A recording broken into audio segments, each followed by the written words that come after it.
जगद्गुरू संत तुकाराम महाराजांच्या 375व्या बीज सोहळ्यानिमित्त देहू नगरपंचायतीकडून संपूर्ण देहू परिसर सीसीटीव्ही कॅमेरे बसवण्यात आलेले आहेत। राज्यातून लाखो भाविक तुकाराम बीज सोहळ्यासाठी देहू नगरीत दाखल झालेत। त्यांच्या सुरक्षेसाठी देहू नगरपंचायत प्रशासनाकडून चोख व्यवस्था करण्यात आली आहे। देहूमध्ये पोलिसांचाही कडक बंदोबस्त तैनात करण्यात आलाय। संपूर्ण देहू नगरीत 27 सीसीटीव्ही कॅमेरे बसवले गेलेत।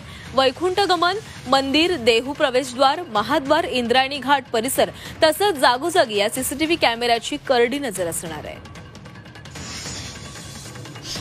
सीसीटीव्हीच्या माध्यमातून जे चोरी होतात, ज्या महिलांना छेडखानी होतात, यांच्या माध्यमातून आपल्या कंट्रोल रूम ज्या उपलब्ध केला आहे त्यांच्या माध्यमातून आपलं त्यांच्यावर 24 तास नियंत्रण राहणार आहे। यांच्या माध्यमातून महिला भगिनींना कोणतेही गालबोट लागणार नाही याची आमच्या नगरपंचायतीच्या माध्यमातून सुरक्षा घेत आहोत। गाथा मंदिर असेल किंवा मुख्य कमान असेल किंवा मेन मंदिर असेल, या सर्व विभागामध्ये या सीसीटीव्हीद्वारे पोलिसांच्या मार्फत 24 तास त्याच्यावरती लक्ष आहे। त्यामुळे सर्वांची सुरक्षा ही खूप महत्त्वाची आहे आणि त्या पद्धतीने सर्वांना लक्ष ठेवण्यात येईल।